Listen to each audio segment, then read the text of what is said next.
গল্প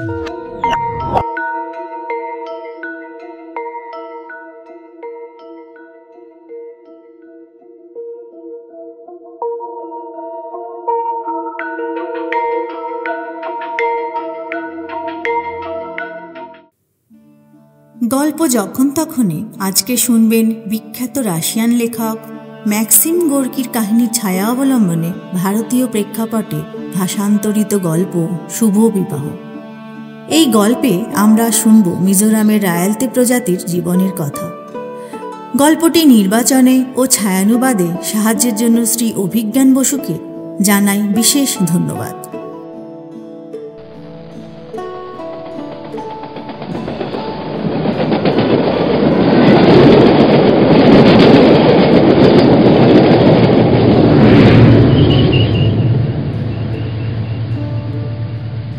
মিজোরামের কাটলিচেরা আর ভৈরবীর মাঝখানে একটা ছোট্ট স্টেশনে আমাদের কামরার দরজা খুলে টিকিট চেকার একজন তেল কালি মাখা মুটের সাহায্যে প্রায় ধরাধরি করে নিয়ে এলো একটা বুড়োকে। বুড়োটার একটা চোখ কানা, ভয়ানক বুড়ো। ওরা বলে উঠল একসঙ্গে ভালো মানুষের মতো হেসে। কিন্তু দেখা গেল বুড়ো লোকটা বেশ চাঙা। কোঁচকানো হাতখানা নেড়ে বুড়ো তার সাহায্যকারীদের ধন্যবাদ দিল। তারপর পাকা মাথাটা থেকে দলা মচড়া টুপিটা একটু তুলল ভদ্রতা দেখিয়ে। বসতে পারি? যাত্রীরা সরে জায়গা করে দিল। স্বস্তির একটা নিঃশ্বাস ফেলে বুড়ো বসল। হাত দুখানা রাখল ক্ষীণকায় হাঁটুর ওপর, আর দন্তহীন মুখে হাসল সহৃদয় হাসি। আমার সঙ্গী জিজ্ঞেস করল, তা অনেক দূর যাবেন নাকি দাদু?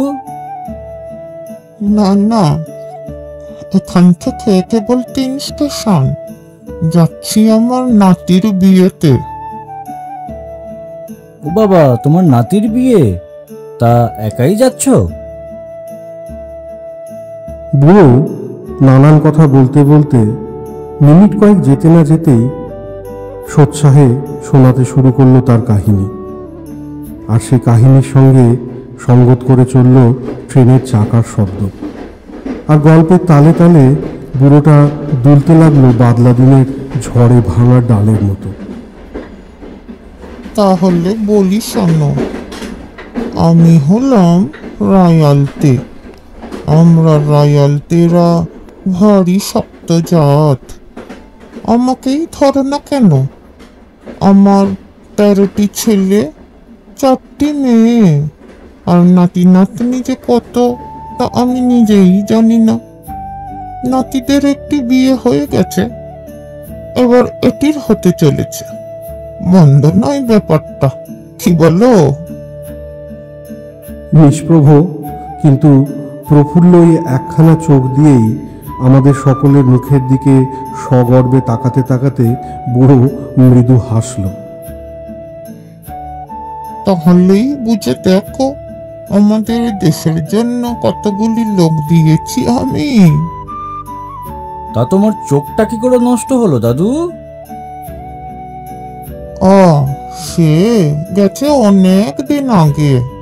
আমি তখন বাচ্চা। তখন আমার বাপের সঙ্গে কাজে লাগতে শুরু করেছি সবে। আনারস ক্ষেতের মাটি খুঁড়ছিল বাপ।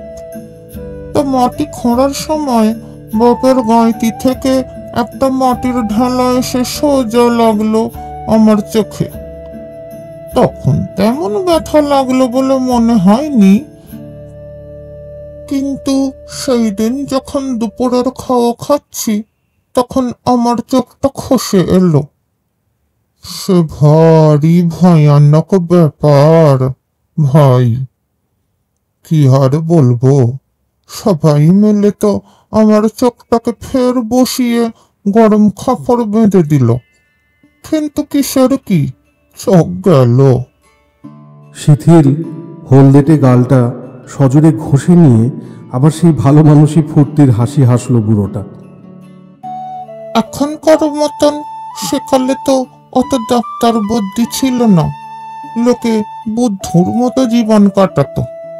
হ্যাঁ, বুদ্ধুর মতো ঠিকই, তবু হয়তো লোকের প্রাণে দয়া মায়া একটু বেশি ছিল, কি বললো?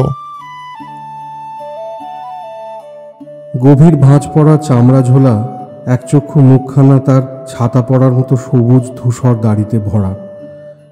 এই মুহূর্তে সে মুখটার উপর কেমন যেন একটা শেয়ানা শেয়ানা ভাব ফুটে উঠল, যেন সে জিতেছে। আমি যতদিন বাঁচলাম ততদিন বাঁচার পর মানুষজন সম্পর্কে সোজাসুজি কথা বলার একটা হক আসে, তাই না? যেন কাউকে ধমক দিচ্ছে এমন ভঙ্গিতে সে একটা গাঢ় রঙের বাঁকা আঙুল তুলল গম্ভীরভাবে। মানুষজন সম্পর্কে তোমাদের দুটো কথা শোনাই ভাই। আমি যখন 13 তখন বাপ মারা গেল। আর দেখছেন তো আমি এখনো কেমন ছোটখাটো কিন্তু চটপটে ছোকরা ছিলাম আমি, আর কাজে লাগলে থামতে জানতাম না। বাপ আমাকে এই সম্পত্তিটুকুই শুধু দিয়ে গিয়েছিল, আমাদের বাড়িখানা আর জমিটুকু বিকিয়ে গিয়েছিল দিনার দায়ে। তা এইভাবেই তো আমি দিন কাটাতে লাগলাম। সম্বল, একটি চোখ আর দুটি হাত, যেখানেই কাজ জোটে সেখানেই গিয়ে খাটি। কষ্ট বটে, কিন্তু জুয়ান বয়স কি আর কষ্ট দেখে ডরায় নাকি বলো? আমার বয়স যখন 19 তখন দেখা হলো সেই মেয়েটার সঙ্গে যাকে ভালোবাসা আমার প্রজাপতির লিখন। আমার মতোই মেয়েটা ছিল গরিব, দেখতে পুরুষ্ট, গায়ে আমার চেয়ে বেশি জোর। থাকতো তার অসুস্থ বুড়ি মায়ের সাথে। আমার মতোই যে কাজ জুটত করত। দেখতে তেমন সুন্দরী ছিল না, কিন্তু মনে দয়া মায়া ছিল, আর ছিল খাসা বুদ্ধি। গলাখানাও ছিল বেশ মিষ্টি। আহা, গঞ্জা গাইত একেবারে পেশাদার গাইয়ের মতো। সে তো এক ঐশ্বর্য। আমি নিজেও খারাপ গাইতাম না।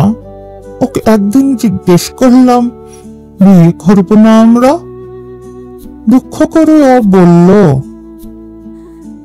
বিয়ে করাটা বোকামি হবে রে এক চোখা।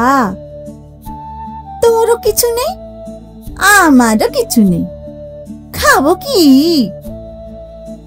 তা ভাই, কথাটা একেবারে ন্যায্য কথা। আমাদের কারো কিছু ছিল না, কিন্তু পীড়িত হলে জোয়ান মেয়ে মরদের আর চাই কি? জানেন তো পীড়িতের কাছে অন্য চাহিদা কত কম। আমি জেদাজেদি করলাম, করে জিতলাম, শেষকালে আমার জুলি সায় দিলে। তা তোর কথাই হয়তো ঠিক। আমরা আলাদা আলাদা আছি, তাতে যদি মা মেরি আমাদের সাহায্য করতে পারেন, তাহলে একসাথে থাকলে তো সাহায্য করার সোজা হবে, তাই না? তাই আমরা গেলাম পাদ্রির কাছে। পাগল হয়েছিস তোরা? এমনিতেই রায়ালতেরা দেখছিস কত কাঙাল। দুঃখী লোক তোরা। তোরা শয়তানের ভোলানি জয় কর, নইলে এ দুর্বলতার জন্য পরে ভয়ানক খেসারত দিতে হবে। সমাজের ছোকরারা আমাদের ঠাট্টা করতে লাগলো, বুড়োরা নিন্দে করতে থাকলো, কিন্তু যৌবন হলো গে গোয়ার। তবে যা বোঝে তা বুদ্ধি দিয়েই বোঝে। বিয়ের দিন এসে গেল। আগে যা ছিলাম তখনও আমরা তেমনই গরিব। বছর রাতটুকু যে কোথায় কাটাবো তারও কিছু ঠিক নেই। চল যাই মাঠে, খারাপ কি আছে তাতে?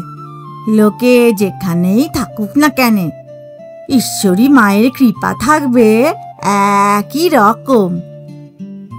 আমরা তো তাই ঠিক করলাম। বেশ, মাটিই হোক আমাদের বিছানা, আর আকাশ হোক আমাদের চাদর। তারপরে সে আরেক কাহিনী ভাই, মন দিয়ে শুনুন। কেননা এই হলো আমার এতখানি জীবনের সেরা কাহিনী।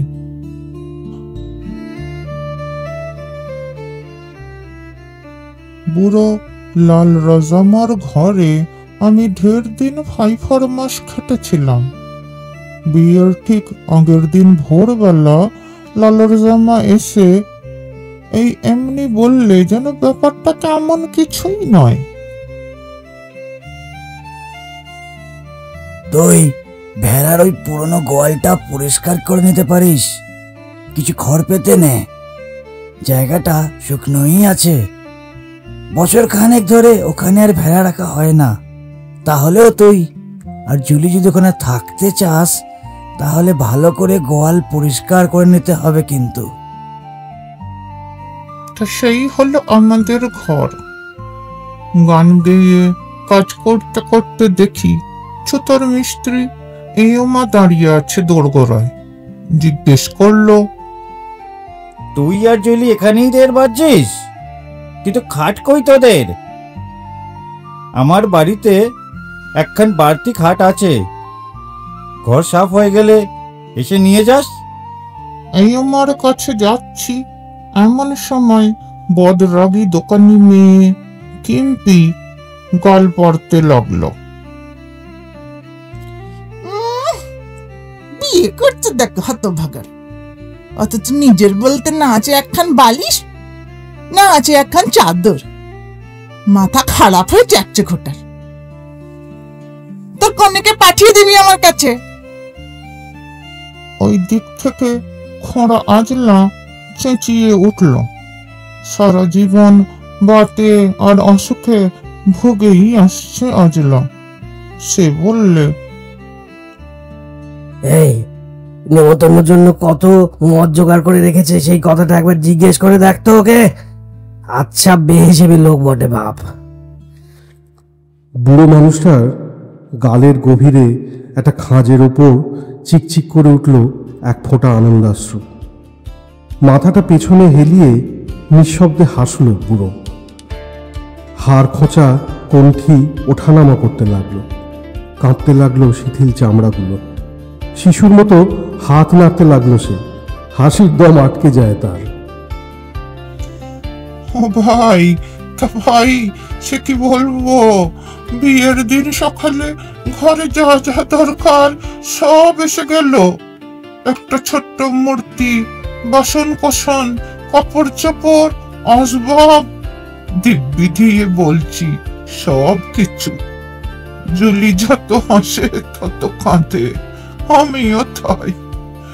অন্য সবাই শুধু হাসলো, কেননা বিয়ের দিন যে কাঁদতে নাই। আপনজন সব ঠাট্টা করতে লাগলো আমাদের নিয়ে। সত্যি ভাই, কাউকে আপনজন বলে ডাকতে পারা যে কি সুন্দর। নিজের মতো আত্মীয় কুটুম্ব বলে ভাবতে পারলে তো আরো ভালো। যাদের কাছে আমার জীবনটা তামাশার ব্যাপার নয়, আমার শখটা জুয়া খেলা নয়। সেদিন হলো, আহা কি এক আশ্চর্য ঘটনা, কি একখান বিয়ে। গোটা গাঁয়ের সমাজ এলো অনুষ্ঠানে, সকলেই এলো আমাদের সেই ভেড়ার গোয়ালে। হঠাৎ সেটা হয়ে উঠেছে একেবারে অট্টালিকা। সবকিছু ছিল আমাদের, মদ আর ফল, মাংস আর রুটি। সকলেই খেতে লাগলো, সকলেই হাসি খুশি। তার কারণ ভাই, লোকের উপকার করার চেয়ে বড় সুখের আর কিছু নাই। বিশ্বাস করুন আমার, তার চেয়ে আনন্দের, তার চেয়ে সুন্দর আর কিছু হতে পারে না। পাদ্রিও এসেছিলেন, ভারী সুন্দর আর করাগোছের একখানা ভাষণ দিয়েছিলেন তিনি। বলেছিলেন, এই দুটিতে আপনাদের সকলের বাড়িতে কাজকর্ম করেছে, আপনারাও তাদের জন্য ভাবলেন এই দিনটায়। ওদের জীবনের সেরা দিনটাকে সহজ করে তোলার জন্য যথাসাধ্য চেষ্টা করলেন। এইটাই আপনাদের উচিত, কেননা ওরা আপনাদের জন্য খেটেছে, আর খাটুনির দাম তামার পয়সা কি রূপোর টাকার চেয়েও বেশি। খাটুনির জন্য যে মজুরি পাওয়া যায়, খাটুনি তার চেয়ে অনেক দামি। টাকা চলে যায় কিন্তু থেকে যায় কাজ। এই দুটি মানুষ হাসি খুশি, বিনয়ী। ওদের জীবন কষ্টে কেটেছে, কিন্তু তার জন্য ওরা নালিশ করেনি। ওদের জীবনে আরো কষ্ট আসবে, কিন্তু তার জন্য ওরা কাতর হবে না। ওরা মুশকিলে পড়লে আপনারা সাহায্য করবেন। ওদের কাজের হাত ভালো, ছিল দুখানা, আরো ভালো হলো চারখানা হয়ে। এইভাবে আমাকে, জুলিকে আর গোটা সমাজকে এক এক করে তারিফ করে আর অনেক কথা বলে গেলেন পাদ্রী। বুড়োর একটা চোখের দৃষ্টি যেন আবার তরুণ হয়ে উঠেছে। সেই চোখে আমাদের সকলকে সগর্বে একবার নজর করে বুড়ো বলল, তা এই হল্লোকে ভাই, আমাদের লোকেদের সম্পর্কে কিছু কথা ভারী মনে ধরে, তাই না? সকলের তরে সকলে আমরা, প্রত্যেকে আমরা পরের তরে। এই কথাটি আক্ষরিক অর্থে সত্য হতে দেখলাম ম্যাক্সিম গোর্কির লেখায়। আমাদের আজকের গল্পটি শুনে আপনাদের কেমন লাগলো জানাতে ভুলবেন না যেন। আর যারা এখনও চ্যানেলটিকে সাবস্ক্রাইব করেননি তাদের কাছে অনুরোধ, গল্পে একটা লাইক দিয়ে চ্যানেলটিকে সাবস্ক্রাইব করে দেবেন প্লিজ। ইচ্ছে যখন গল্প তখন, শুনতে থাকুন, শোনাতে থাকুন গল্প যখন তখন।